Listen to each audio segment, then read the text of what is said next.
Good morning, everyone. My name is Vanessa Rankin, and I'm a civil celebrant. I'm also a friend of the family, as you all are, and it is my great privilege to be able to conduct this service today for John Robert Anderson. I would like to welcome you all here to Langi Oonah Homestead, and thank you for your attendance in honour of John.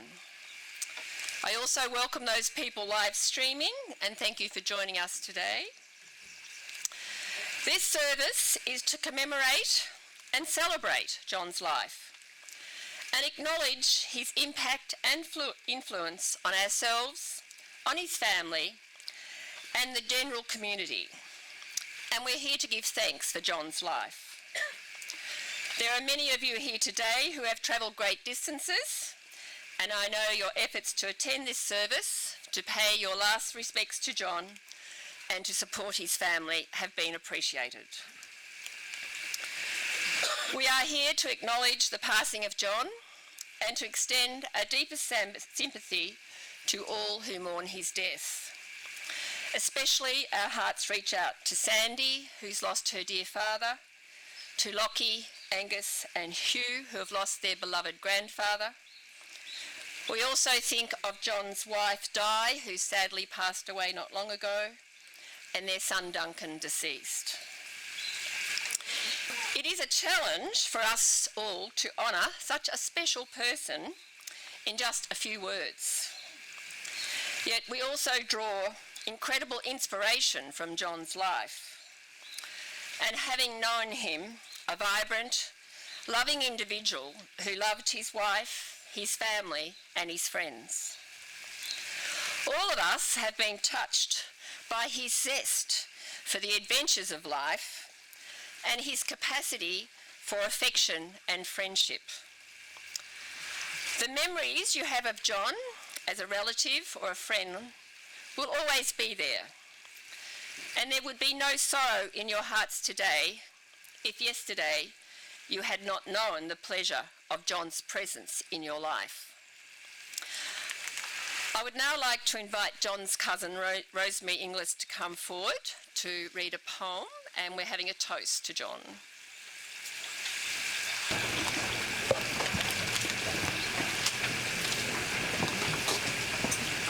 Thanks, Miss.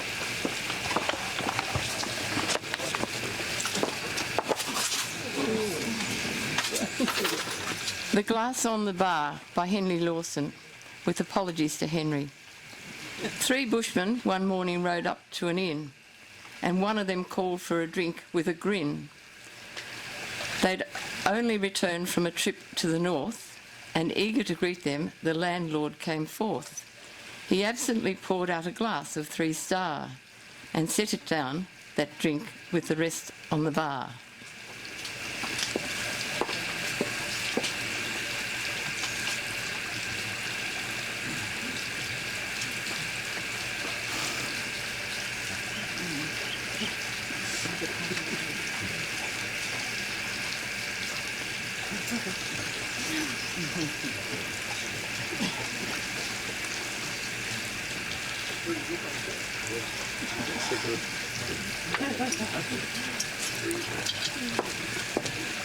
There, that is for Ando, he said, and it's queer. 'Tis the very same glass that he drank from last year. His name on the glass, you can read it like a print. He scratched it himself with an old bit of flint. I remember his drink, it was always 3 Star, and the landlord looked out through the door of the bar. He looked at the horses and counted but 3. You were always together. Where's Ando? He cried. Oh, sadly they looked at the glass as they said, you may put it away, for our old mate is dead. But one gazing out o'er the ridge afar said we owe it to him to shout, leave the glass on the bar. They thought of the faraway grave on the plain. They thought of the comrade who came not again. They lifted their glasses and sadly they said, we drink to the name of the mate who is dead. And the sunlight streamed in, and a light like a star seemed to glow in the depth of the glass on the bar. And still in the shanty a tumbler is seen. It stands by the clock always polished and clean. And after the strangers will read as they pass the name of the bushman engraved on the glass. And though on the shelf but a dozen there are, that glass never stands with the rest of the bar. Now, if you'd like to lift your glasses and make a toast to John. To John.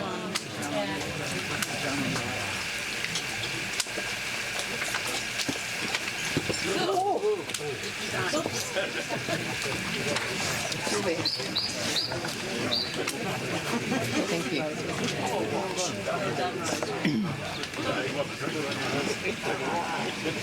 Thank you, Rosemary, Nikki and Priscilla.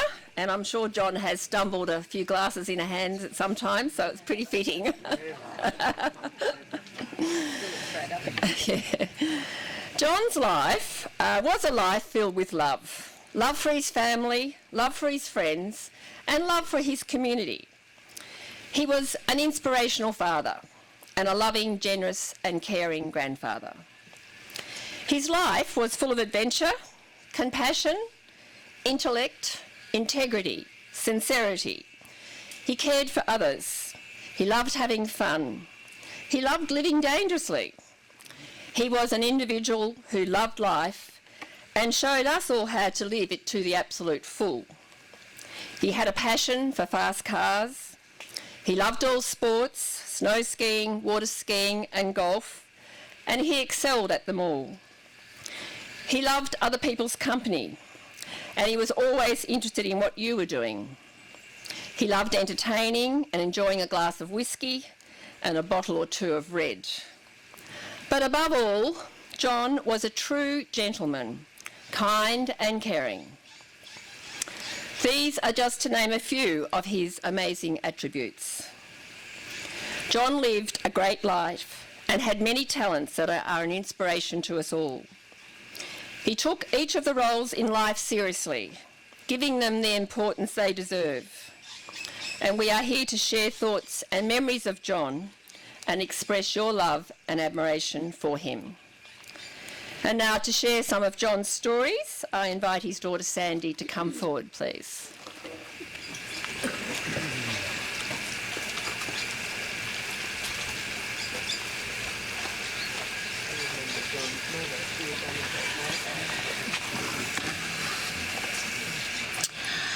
John Robert Anderson, born in Cobram the 26th of the 1st, 1940, Australia Day. Second son of Phyllis and Gordon Anderson.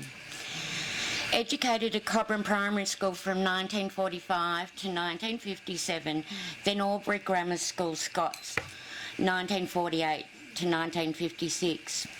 Dad spent a year at home working in the family business, Gordon being a GMH dealer from 1925 to 1957, then a BMC dealer plus a fleet of 8 school buses.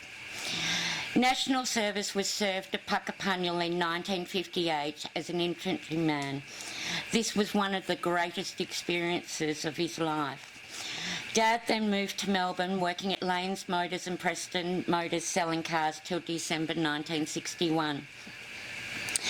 He then sold his much-loved Austin Healey to finance a trip to Europe. While in London, he worked for Ian Walker Racing, where his friend Paul Hawkins drove international Formula One racing cars. His job was to keep the team together over the winter months, buying and selling second-hand racing cars while the mechanics worked on them. The profits were divided between them, giving Dad money to come home in 1963.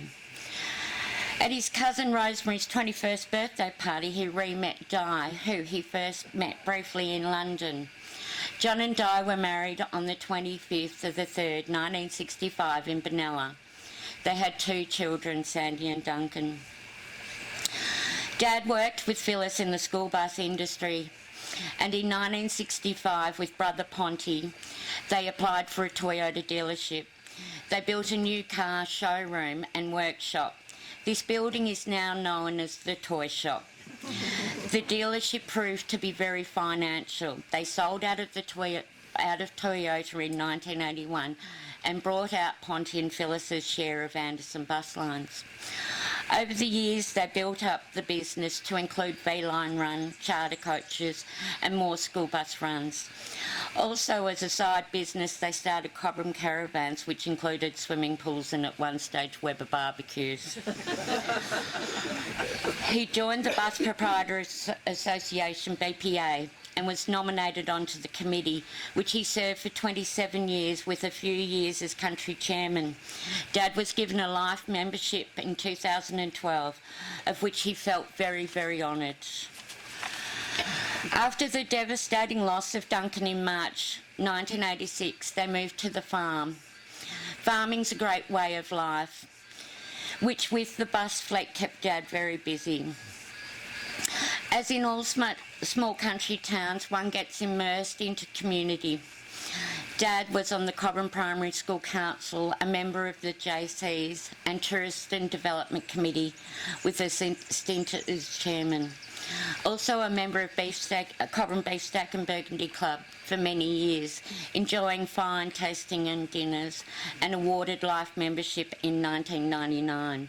Dad was also a life member of the RACV Club. Mum and Dad were fortunate enough to travel extensively, with many of the trips being bus conferences. Europe several times, South America, South Africa, China, Asia, New Zealand, enjoying all these, but always happy to arrive back in Australia.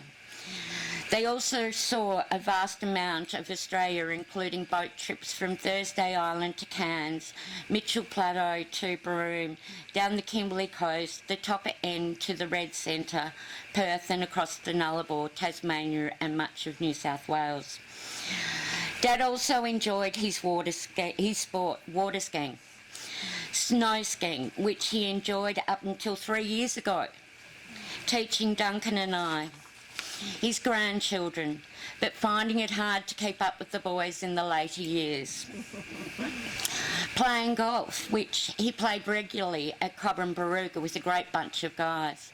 He also played various courses on the Bellarine Peninsula when they went to Lawn, and some interesting courses in New South Wales, Victoria, South Australia and Queensland in a competition he started up many years ago with a team from New South Wales and Victoria Bus Association, vying to win the Ando Cup. He was a life member of the MCG, with many luncheons held there with the Old Bastards Club. But Dad's biggest passion has always been his cars. In 1988, he bought the Austin Healey, of which he did some rallying in. Then came the MGPA racing car, and so started historic racing.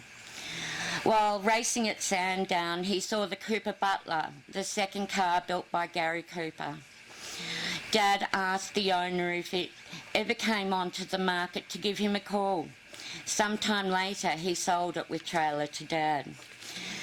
Since then, with the help from mechanic Jim Brooks and later Jeff Puller, they have built many cars, including a 1953 Holden, originally built and raced by Lou Molina, a Cooper S Mini, a 1962 3.8 Jaguar Saloon, E-Type Jag, and recently a 1913 Nazaro Trippo, second racing car, which won the Targa Filo in 1913.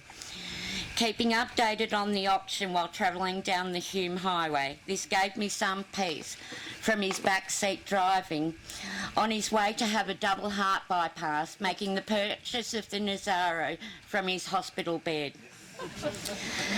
In 1991, Jeff Puller and Dad won the first Silver Star of 2 to be won, competing 5 days of rallying without loss of a point.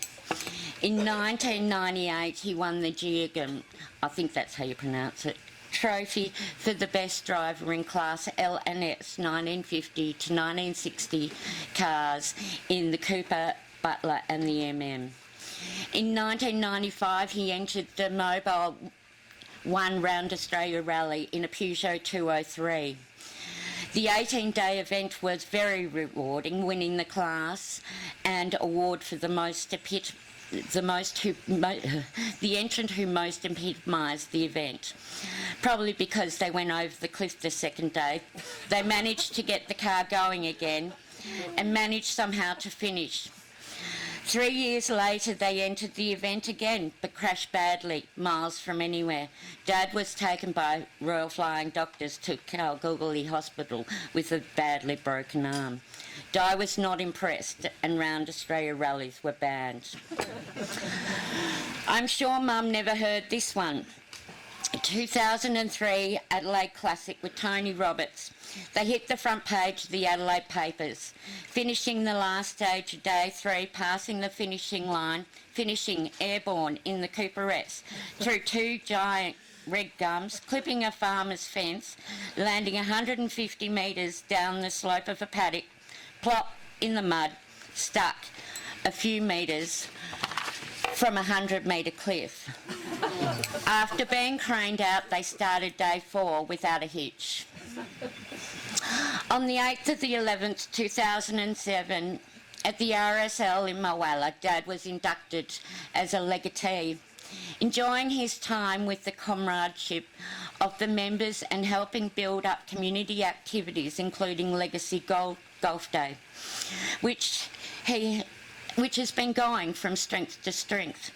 Taking on the role of president for 2 years, Butch and Dad completed their RSA. This made many laugh, for the two of them were being such drinkers.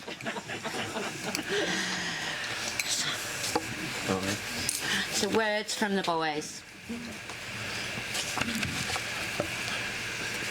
My grandpa provided me and my brothers with every opportunity, giving us ski trips up to Mount Buller, taking us down runs when we were super young, to us racing off when we grew a bit older, taking us out on the water behind the big blue boat, skiing on the Murray River, and on his boat party, which would scare us boys because we tend to think it was nosediving when we were going along.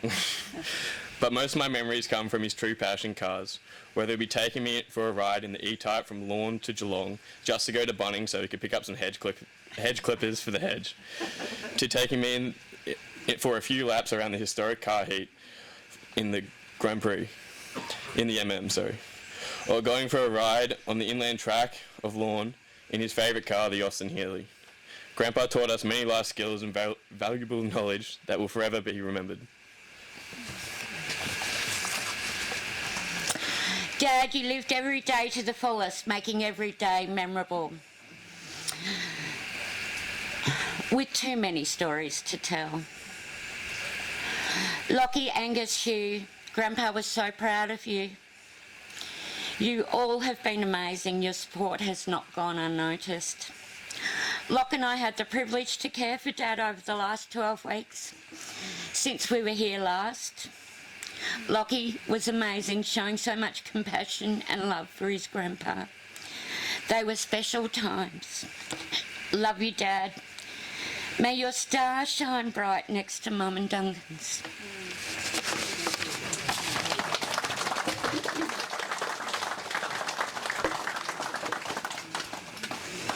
Thank you, Sandy and Angus. And yes, he did live life dangerously, didn't he? I would also like to share with you some reflections from some other friends that have been offered to me. And I quote, "John was a delightful man to work for and race with. He was always open to new ideas. He allowed you to do your job without looking over your shoulder. He encouraged you to do the best job possible. And if it didn't work, he would encourage you to try harder next time. He was a great mentor to many. Whether at work, out socially, or at the racetrack, he always made you feel nobody else mattered at that present time. John always made a point of asking after your family and friends and making that moment special."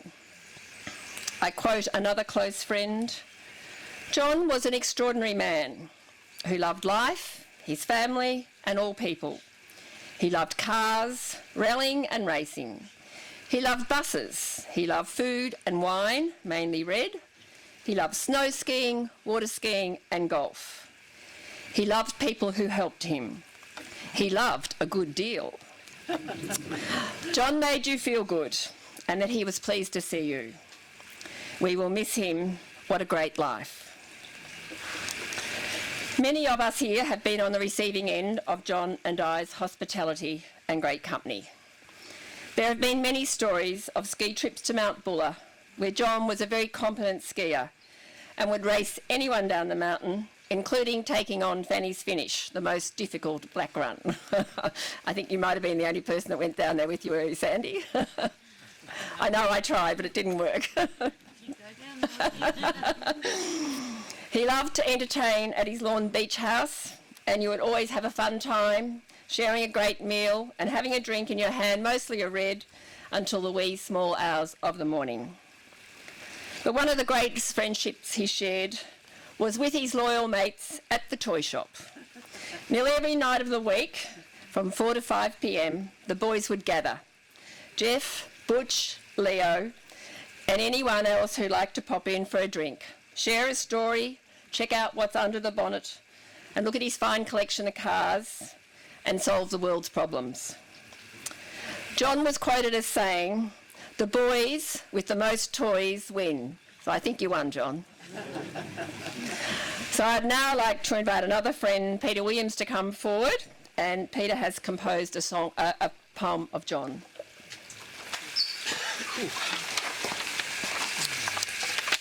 Thank you. I wrote this poem just before Christmas. I read it to John once and he told me I was a bit embarrassing. But I'd like to share it with you. Johnny A was born down Cobram Way. He was a gentleman. Shined his shoes or a watch, but he also loved a scotch. He had a zest for life, loved his wife, Duncan, Sandy and her boys too. And Johnny A made sure they were provided more than they might be due. Johnny A from down Cobram Way, as I noted, he made each day count. He jumped from a helicopter to ski down a mountain slope. He played golf here, there and everywhere. We rallied. You, John, with Jeff and Tony, though the latter once or twice endangered you. Johnny A, no matter what he did, such fun. Never, ever had the better of you. Johnny A from down Cobram Way was also a businessman. Learnings in Europe, Toyota, Anderson bus lines, each a success. But to Johnny A, that was not really the test. Johnny A engaged with all. Even better if it was with a drop or two. Johnny A from down Cobram Way, he taught my son, his grandsons and many other kids to ski. He taught them to cook scrambled eggs and when they were a little bit older, how to pick a good red. Whether you needed a hand or a word, he had time for everyone. To Johnny A overflowing each day with friends, that was his quest. Johnny A from down Cobram Way, as testament, most here met him long ago. For me, just when I'm not sure I know, it was probably trying to make his Healy go. In life, Johnny had one speed, but he always had time if you were in strife. For Johnny A enjoyed giving and being involved, helping with life. Johnny A from down Cobram Way, mate, you can go now. You've passed the test. As all here today will attest, among mankind you're one of the very best. Hang on, I haven't finished. You gave us time, a laugh or 10, but still stood tall amongst all men, because Johnny A from down Cobram Way was the best of gentlemen. Thank you. Well done. Thank you, Peter. I'm sure John would have thoroughly enjoyed sharing that with you. Well done. It was fantastic. As we celebrate John's life today, you can take satisfaction that John was, and still is, a part of your lives. His influence endures and will continue in the love that flows from his character and deeds. Our lives are richer for having John in our lives. To love someone is to risk the pain of parting. Not to love is never to have lived. The grief we now experience is the honouring of our love. So let us now, in a quiet moment, make our own farewell to John.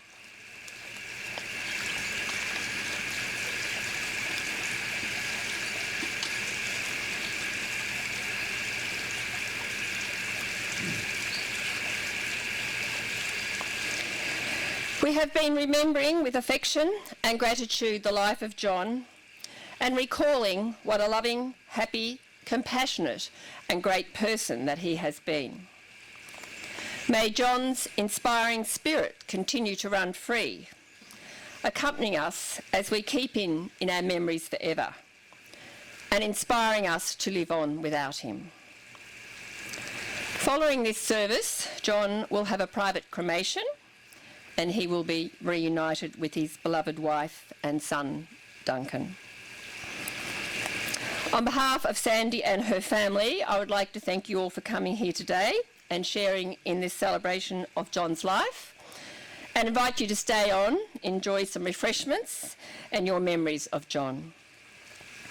Sandy would especially like to thank the nurses and staff of the Cobram Hospital, Dr. Yapper, the Cobram Regional Care Team, Tracy, Emily, Megan and Jan, his harem of private helpers, Fran, Anna, Cheryl, Claire and Vivian, and to all his wonderful neighbours and friends from far and near and afar. You have been amazing with your support, care and love. So a big thank you to you all. Thank you to John and Wendy for allowing us to be here today at Langi Oonah in this beautiful homestead and surroundings. A special thank you to all John's friends who yesterday helped organise all the cars to arrive. That was a huge job, so thank you very much, guys, and maybe some girls. And also thank you to Bill and Tom for playing the bagpipes and drums, which you'll hear shortly. So I'd like to share this final poem with you, Afterglow. I'd like the memory of me to be a happy one. I'd like to leave an afterglow of smiles when life is done. I'd like to leave an echo whispering softly down the ways of happy times and laughing times and bright sunny days. I'd like the tears of those who grieve to dry before the sun, of happy memories that I leave when life is done. So let us leave here at peace with ourselves and each other and our memories of John. John, may you rest in peace. With respect, we bid you farewell. So would the coffin bearers please come forward, and would you all please come outside and join us and wave goodbye to John and watch his magnificent cars as we farewell him, and thank you all very much.